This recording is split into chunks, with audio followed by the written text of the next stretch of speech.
আমন্ত্রণ diamond cement প্রসঙ্গ চট্টগ্রামে। দর্শক, আপনারা জানেন চ্যানেল 24-এর সাপ্তাহিক এই আয়োজনে আমরা সমসাময়িক নানা বিষয়ে আমরা বিশ্লেষণ করার চেষ্টা করি। আপনারা নিশ্চয়ই জানেন আজ অনুষ্ঠিত হলো ঐতিহাসিক আব্দুল জব্বার স্মৃতি বলিখেলার 117তম আসর। এই আসর কেন এই অঞ্চলের মানুষের জন্য না, সারা দেশের মানুষের এক আবেগের নাম, সেসব নিয়ে আমরা বিস্তারিত আলোচনা করতে চাই। আমাদের সঙ্গে স্টুডিওতে যোগ দিয়েছেন আব্দুল জব্বার স্মৃতি কুস্তি প্রতিযোগিতা এবং বলিখেলার আয়োজক কমিটির সভাপতি হাফিজুর রহমান। স্বাগত আপনাকে আমাদের এই অনুষ্ঠানে। আমি শুরুতেই যেটা বলছিলাম যে এই আয়োজন এখন আসলে শুধু চট্টগ্রাম অঞ্চল না, সারা বাংলাদেশের মানুষের কাছে এক ধরনের আবেগের নাম বা সারা দেশের ঐতিহ্যের সঙ্গে মিশে যাওয়া এক নাম। এবং আমরা যেটা দেখি সেটা হচ্ছে যে বাংলাদেশে এই আব্দুল জব্বার স্মৃতি বলিখেলার এইবার হচ্ছে 117তম আসর, কিন্তু 200 বছর ধরে হচ্ছে এমন বলিখেলাও আছে। তারপরেও আসলে সবাই প্রথমে বলে আব্দুল জব্বার স্মৃতি বলিখেলার কথা। এইটা আসলে কেন, বা এইটা কেন স্পেশাল? এই যে আব্দুল জব্বার সওদাগর বদরপাতির তিনি একজন স্থায়ী বাসিন্দা, উনি একজন ব্যবসায়ী ছিলেন, কিন্তু এরপরেও সামাজিক সচেতন মানুষ ছিলেন এবং দেশপ্রেম ছিল তার মধ্যে।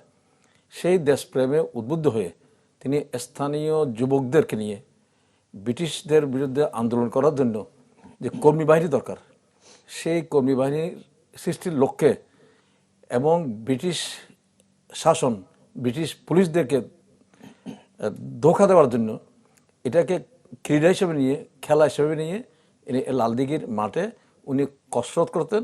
তার আড়ালে ছিল স্বাধীনতার চেতনা, মানে তাদের জন্য উদ্বুদ্ধ করা, তাদেরকে তৈরি করা। সেই ধারাবাহিকতায় আমি যে বলেছি এটা ঐতিহাসিক প্রেক্ষাপট রয়েছে। সেই ঐতিহাসিক কারণে বাংলাদেশে অন্যান্য 200 বছর বা আরও তারও বেশি সময়কাল ধরে বলিখেলা হয়, কিন্তু এই ঐতিহাসিক কারণে এটা বাংলাদেশ, চট্টগ্রাম কেন, বাংলাদেশ দেশের বাইরেও এই জব্বারের বলিখেলার গুরুত্ব, প্রসার এবং ঐতিহাসিক প্রেক্ষাপটের কারণে এটা অনেক গুরুত্ব বহন করে। তো আমি মনে করি যে সেই 1909 সাল থেকে এবার বলিখেলাটা নিয়মিত হয়ে আসছে, কোনোদিন এটা বন্ধ হয়নি। তবে করোনার সময় শুধুমাত্র একবার বন্ধ ছিল। তো এই আসরটা যে আজকে যে অনুষ্ঠিত হলো, সেই আসরটা হচ্ছে 117তম আসর। তো এই অন্যান্য বলিখেলা যেগুলি 200 বছর হলেও, 200 বছর ধরে অনেক বলিখেলা হচ্ছে, কিন্তু সেগুলির ধারাবাহিকতা নেই। চট্টগ্রামে কিন্তু আরও 2-1টা ছোট বলিখেলা হতো। আমাদের কলেজিয়েট স্কুলের মাঠে কাশ্যের বলিখেলা নামে একটা, ওনার নাম ছিল আবুল কাসেম, কিন্তু কাশ্যের বলিখেলা নামে পরিচিতি ছিল। এটা ওই 12 তারিখ জব্বারের বলিখেলা হয়, ওইটা 11 তারিখ হতো কলেজিয়েট স্কুলের মাঠে। সেখানে ছোটোকালে আমার যাওয়া হয়েছে। কিন্তু আজকে সেই কাশ্যের বলিখেলা বা কাসেম সওদাগরের বলিখেলা আর হয় না। তো আমাদের বাংলাদেশে সেরকম অনেক বলিখেলা কিন্তু হারিয়ে গেছে, কিন্তু এই বলিখেলা আমি মনে করি এটা হারিয়ে যাবে না। পৃথিবী যতদিন থাকবে, বাংলাদেশ যতদিন থাকবে, এটা ধারাবাহিকভাবে চলবে। এবার কি পরিমাণ বলি অংশ নিল, বা এবারের আয়োজনে বিশেষ মানে কি ছিল? এখানে এই বলিখেলায় গ্রহণ করার জন্য কোনো কারো প্রতি যে নেই, বাধা নেই। যে কোনো অঞ্চলের বলিখেলা এই বলিখেলায় অংশগ্রহণ করার জন্য উন্মুক্ত। তো যারা এসছেন, এখানে আমরা সিটি কর্পোরেশনের যে লাইব্রেরি আছে, সেই লাইব্রেরিতে তাদেরকে থাকা খাওয়ার আমরা ব্যবস্থা করেছি। অনেকে শখে বলি ধরতে আসে, কিন্তু তার শারীরিক কাঠামো, তার উচ্চতা, তার বয়স, শক্তি, এটা বলিখেলা মানে কি, বল, যে শক্তি বলি, এই যাদের কাছে আমরা মনে করছি না উনি মোটামুটি প্রাথমিকভাবে এখানে এই মানে এই বলিখেলায় অংশগ্রহণের জন্য যোগ্যতা মনে করি, আমরা প্রাথমিক বাছাই করে সেখান থেকে শখানিক বলিকে আমরা এই যে বাউটে নিয়ে আসি, রিঙে নিয়ে আসি। সেখান থেকে বাছাই করে প্রাথমিকভাবে বাছাই হয় এবং শেষে 8 জনকে আমরা চূড়ান্ত, কোয়ার্টার ফাইনাল, সেমিফাইনাল, ফাইনালের জন্য বাছাই করি। তা আমি এবারও মানে বাংলাদেশের বিভিন্ন অঞ্চলের যারা শ্রেষ্ঠ বলি তারা মুখিয়ে থাকেন কখন জবার বলি খেলা হবে, প্রস্তুতি গ্রহণ করেন, তারা অংশগ্রহণ করেছেন। মানে আমাদের যে বলি যে প্রতিযোগিতা, এটা অনেক প্রতিদ্বন্দ্বিতাপূর্ণ হয়েছে। আশা করি আগামীতেও আরও নতুন নতুন বলিরা আসবেন এবং অনেক বলি আগে যারা আসতো কুতুবদিয়া, বাঁশখালী এখান থেকে, তারা আজকে প্রায়ত তারা বেঁচে নেই। তো আমি যেসব বলি এই এই জব্বার বলি খেলাকে প্রাণবন্ত করে রেখেছিলেন, তাদের অবদান, তাদের ভূমিকা, তাদের অংশগ্রহণ, তারা আজকে আমাদের মাঝে নেই। আমি তাদের আত্মার মাগফিরাত কামনা করছি।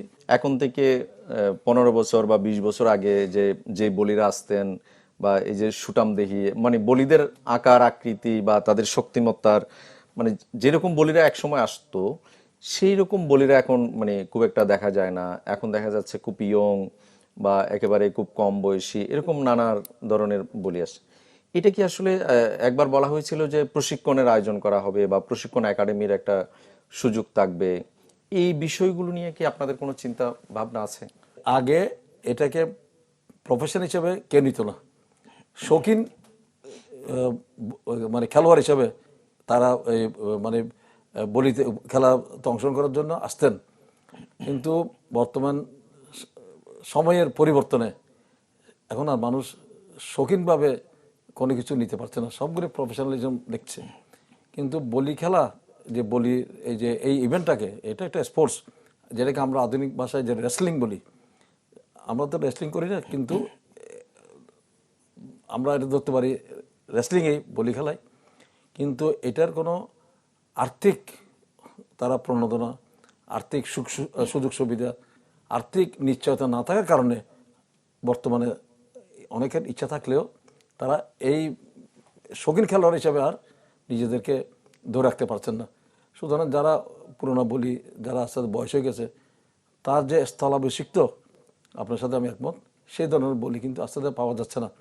কিন্তু এটাকে ধরে রাখার জন্য আমরা যদি এই যে বলি খেলার উদ্যোগে জাতীয়ভাবে যদি আমরা ক্রীড়া ফেডারেশনগুলো আছে, রেসলিং ফেডারেশন বলেন, জাতীয় ক্রীড়া সংস্থা, জাতীয় ক্রীড়া NSC, ন্যাশনাল স্পোর্টস কাউন্সিল, আমরা যে তাদের দৃষ্টি আকর্ষণ করব এই ইভেন্টটাকেও, যাতে আমাদের দেশ থেকে হারিয়ে না যায়, যাতে এটার প্রতি এগিয়ে আসে।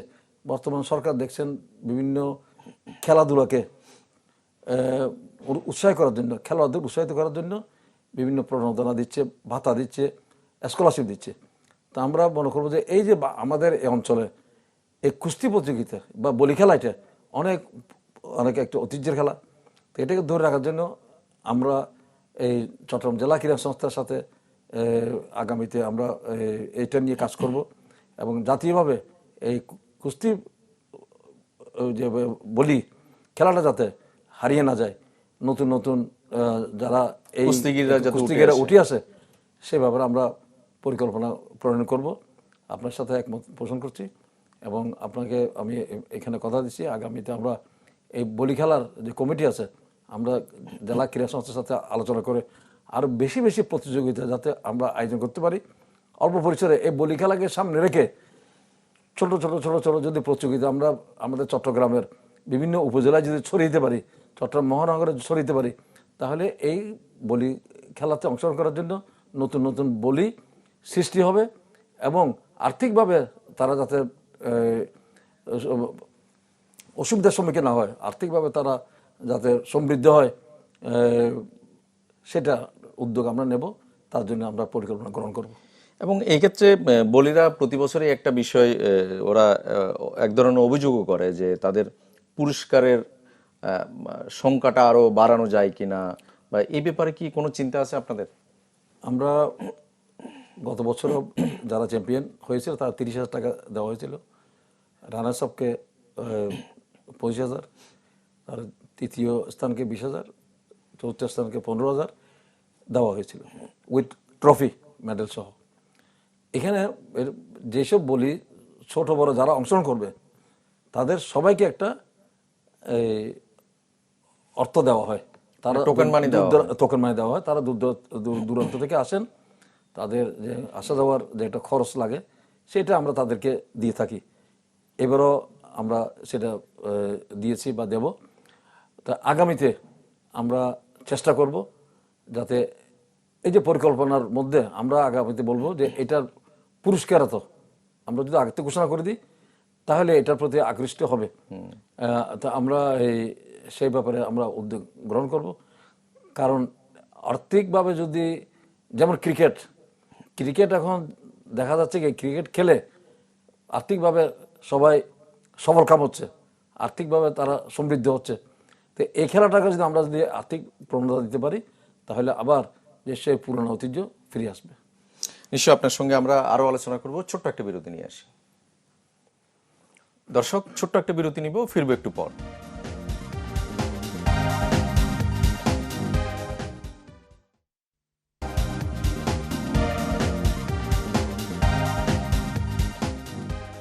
আবারও স্বাগত ডায়মন্ড সিমেন্ট প্রসঙ্গ চট্টগ্রামে। দর্শক, আমরা আলোচনা করছিলাম ঐতিহ্যবাহী আব্দুল জব্বার স্মৃতি বলিখেলা নিয়ে, যেটা এবার অনুষ্ঠিত হলো 117তম আসর। এ বিষয়ে আলোচনার জন্য আমাদের সঙ্গে স্টুডিওতে যোগ দিয়েছেন আব্দুল জব্বার স্মৃতি কুস্তি প্রতিযোগিতা ও বৈশাখী মেলা আয়োজক কমিটির সভাপতি হাফিজুর রহমান। আমরা একটা বিষয় দেখি যে এই বলিখেলা শুধু খেলা না, এটাকে কেন্দ্র করে বৈশাখী মেলা বসে এবং সেই বৈশাখী মেলা এই শহরের মানুষের এক ধরনের আবেগের নাম। পুরো সারা বছরটাই এই শহরের মানুষ বসে থাকে এবং সারা দেশের কুটির শিল্প বা ক্ষুদ্র শিল্পের যারা ব্যবসায়ী, ক্ষুদ্র ব্যবসায়ী, তারা বসে থাকেন। এই মেলাটা নিয়ে একটু যদি বলেন কিছু। বলিখেলাটা হবে পিরিয়ড হচ্ছে 4 ঘন্টার মতো, কিন্তু এই 4 ঘন্টা বলিখেলাকে কেন্দ্র করে 3-4 দিন আগে থেকে সারা বাংলাদেশ থেকে বিভিন্ন জন, বিভিন্ন প্রতিষ্ঠান, বিভিন্ন গোষ্ঠী তাদের সেবা, তাদের পণ্য সামগ্রী, ফল ফলাদি যেগুলি তারা বলিখেলা শুরু হওয়ার 5-6 মাস আগের থেকে তৈরি করেন, প্রস্তুতি গ্রহণ করেন, তারা এখানে আসেন। এই মেলাটা কিন্তু এই বলিখেলা এই লালদিঘির কে সেন্টার ধরে তার চতুর্পাশে প্রায় 4-5 কিলোমিটার বর্গ মাইল মানে স্কোয়ার কিলোমিটার জুড়ে এই মেলা বসে। তো এই মেলা কিন্তু এটার একটা অর্থনৈতিক একটা গুরুত্ব রয়েছে। এখানে একটা ইকোনমিক একটা যে সাইকেল, আমাদের যে ইকোনমিক সাইকেল আছে, এই সাইকেলের মধ্যে এই বলিখেলা কিন্তু ক্ষুদ্র অবদান রাখছে। এখানে শত শত কোটি টাকার ব্যবসা বাণিজ্য ক্রয় বিক্রয় হবে। তো এই যে ক্রয় বিক্রয়ের কারণে আমরা এই যে চট্টগ্রামবাসী যারা এখান থেকে পণ্য সামগ্রী ক্রয় করে আমাদের ব্যবহারিক জিনিসপত্র, দৈনন্দিন ব্যবহার জিনিসপত্র বা খাবার দাবার, ছেলে মেয়েদের জন্য খেলার সামগ্রী ইত্যাদি ক্রয় করে আমরা যেমন সন্তুষ্ট হব, তেমনিভাবে এই যারা বিক্রেতা তারাও কিন্তু অনেক পরিশ্রম করে তাদের পণ্য সামগ্রী নিয়ে চট্টগ্রামে আসেন। তারা বিক্রি করে যে এখান থেকে যে প্রাপ্তি, এটা দিয়ে তারা ব্যক্তিগতভাবে, পারিবারিকভাবে অনেক উপকৃত হয়। তাদের ব্যক্তি জীবনে আর্থিক যে সচ্ছলতা সেটা আসে। সুতরাং এই যে ইকোনমিক যে ট্রানজ্যাকশন, বিজনেস যে ট্রানজ্যাকশন হয়, এই কারণে আমাদের বাংলাদেশের অর্থনীতিতে একটা বড় ধরনের একটা ইম্প্যাক্ট এটা রয়েছে, এটার প্রভাব রয়েছে। সুতরাং আমি মনে করি এই যে এই বলিখেলাটা চট্টগ্রামের মানুষ মুখিয়ে থাকে, বিশেষ করে আমাদের মা বোনরা, আমাদের মহিলারা। আজ থেকে ধরেন 15, 16, 17 বছর আগেও আমরা দেখতাম যে মেলার যে আরো অনেক বড় পরিসরে হতো বা আরো অনেক বিস্তৃত ছিল, যেমন এদিকে আন্দরকিল্লা, আরেক পাশে শহীদ মিনার পর্যন্ত এরকম বিশাল বিস্তৃতি ছিল। কিন্তু আপনার কি মনে হয় যে মেলার পরিধি আসলে আগের চেয়ে অনেকখানি কমেছে, বা যদি কমে থাকে কেন এটা হলো? আমরা আমাদের যে কুটির শিল্প, আমি বললাম প্লাস্টিক সামগ্রী, এই যে কুটির আমাদের মাটির তৈরি যেসব মানে গৃহ সামগ্রী আমাদের মা বোনেরা ব্যবহার করতেন, সেটা কিন্তু আস্তে আস্তে আস্তে অনেক কিন্তু বিলুপ্ত দিকে যাচ্ছে। তো এখন যে আধুনিক মেশিন দ্বারা প্লাস্টিকের তৈরি জিনিসপত্র বা কাচের তৈরি জিনিসপত্র বাজার দখল করেছেন। সুতরাং আগে যে তারা যে তাদের হস্তশিল্প যেসব পণ্য সামগ্রী নিয়ে আসতেন, সেটার একটু ভাটা পড়েছে বলে আমার আমার মনে হয়। সময়ের কারণে, যুগের কারণে আস্তে আস্তে এই যে এইসব পণ্য সামগ্রী যে ক্রয় বিক্রয় মানে কমে গেছে, এবং তারাও তাদের পেশা পরিবর্তন করে অন্য পেশায় তারা চলে যাচ্ছে। খেলার জৌলুসই কি আগের চেয়ে কমছে বলে মনে হয় আপনার কাছে? অস্বীকার করার কিছু নেই। আগের বলিদের হাইট, দেহ কাঠামো, শক্তি বা বল বর্তমান বলিদের চেয়ে অনেক অনেক বেশি ছিল। তো এখন এই যে ওই যে আমি বললাম, আগে বলেছি যে আর্থিক কারণে যে এটাকে আর অ্যামেচার হিসেবে নিয়ে বেঁচে থাকার মতো এটা কারো পক্ষে সম্ভব না। তো এটাকে এই আর্থিকভাবে আর্থিক সুযোগ সুবিধা যতদিন না বৃদ্ধি হবে ততদিন পর্যন্ত যে পুরনো স্থানে ফিরে যাওয়ার সম্ভব হবে না। যদি আমরা যদি বলি যে অন্যান্য বাংলাদেশে অন্যান্য স্পোর্টসের মতো যারা এই খেলাতে অংশগ্রহণ করবে তাদের জন্য অনেক সুযোগ সুবিধা রয়েছে, আর্থিক সুযোগ সুবিধা রয়েছে, চাকরি বাকরির ক্ষেত্রে সামাজিক স্বীকৃতি, যদি এটা বৃদ্ধি পায় তাহলে আমার মনে হয় যে পুরনো জল্লুস আবার ফিরে আসবে। এই যে আপনি নিজেও দেখেছেন যে একটা সময় আব্দুল জব্বারের বলি খেলার থেকে উদ্বুদ্ধ হয়ে উপজেলা পর্যায়েও এক সময় বা থানা পর্যায়েও এক সময় বলি খেলা হতো, সেই বলি খেলাগুলোও কমে গেছে। এইটা আপনার কাছে কি কারণে মনে হয় যে কেন আসলে এই গ্রাম পর্যায়ে যে বলি খেলাগুলো হতো সেগুলো কমে গেল? ডাঙ্গুলি খেলা, মার্বেল খেলা, লাটিম খেলা, পুকুরে সাঁতরানো, এগুলো নিয়ে আমরা সময় কাটাতাম। কিন্তু এখন আমাদের কাছে অ্যান্ড্রয়েড টেলিফোন, মোবাইল টেলিফোন আমাদের হাতে এসে গেছে। আমরা এগুলির প্রতি বেশি আসক্ত হয়ে গেছি, আমরা এগুলির প্রতি মনোনিবেশ করছি এবং এদিক দিয়ে আমরা ধাবিত হচ্ছি। সুতরাং আমাদের ছেলেমেয়েরা, ইয়াং ছেলেরা এখন দেখবেন এই যে পুরনো যে খেলাধুলাগুলি যাচ্ছে এগুলি থেকে অনেক দূরে সরে যাচ্ছে। তো সরকার ইতিমধ্যে বলেছেন যে যেসব স্কুলের মাঠ আছে এই মাঠগুলিকে সংস্কার করবে। তাই মনে করি এই একই সাথে যে আধুনিক যে খেলাধুলাগুলো 7-8টা খেলাধুলা এগুলি করবে। তো আশা করি খেলার পরিবেশ যদি ফিরে আসে তাহলে এই যে বলি খেলা একটা ইভেন্ট এটাও হতে পারে।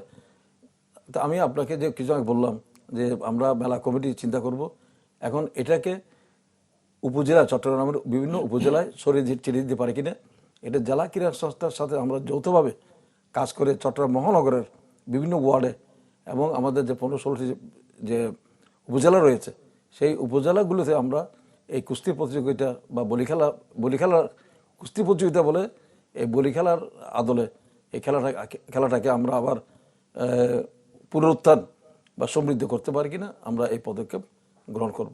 ভেন্যু নিয়ে অনেকে অনেকদিন ধরে বলছিল যে লালদিঘি এলাকা এখন আসলে এক ধরনের খুব সংকুচিত হয়ে গেছে সেই জায়গাটা, মানে ভেন্যু পরিবর্তনের কোনো চিন্তা বা ভেন্যু পরিবর্তন নিয়ে কখনো কি আলোচনা হয়েছে?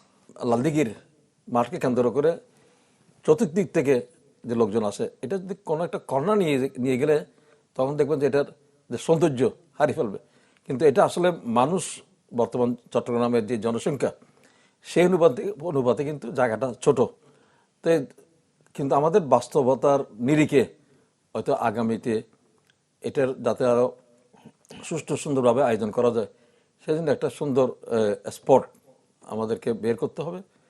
মানুষের দাবি বা এই স্থান সংকুলানোর জন্য যাতে ফ্রিলি মানুষ মুভ করতে পারে সেক্ষেত্রে আমরা নতুন একটা স্থান হয়তো বের করতে হবে আমাদেরকে। আমরা কয়েক বছর আগে দেখেছিলাম যে আয়োজক কমিটির তরফ থেকে একটা উদ্যোগ নেওয়া হয়েছিল, সেটা হচ্ছে যে গিনেস বুক রেকর্ডের জন্য একটা উদ্যোগ নেওয়া হয়েছিল, তাদের সঙ্গে যোগাযোগ।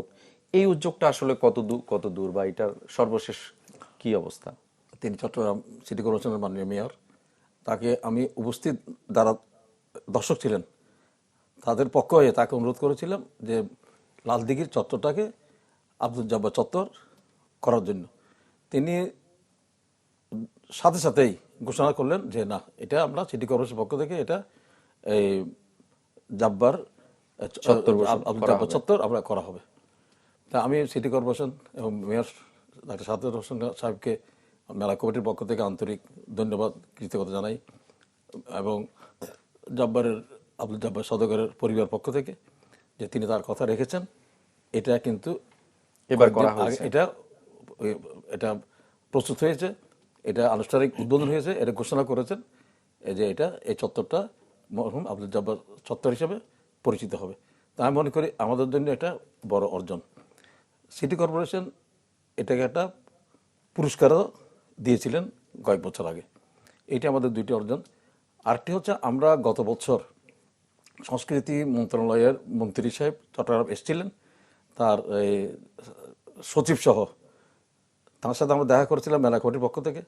আমরা বলেছিলাম যে আমাদেরকে এটা এই এত বড় এত ঐতিহ্যবাহী একটা এই জব্বারের বলি খেলা আয়োজন, হ্যাঁ। আয়োজন, এটাকে অনেক বিশ্ব ঐতিহ্যের অংশ করা। হ্যাঁ, কোন ব্যক্তিকে দেওয়া হয়, প্রতিষ্ঠানকে দেওয়া হয়।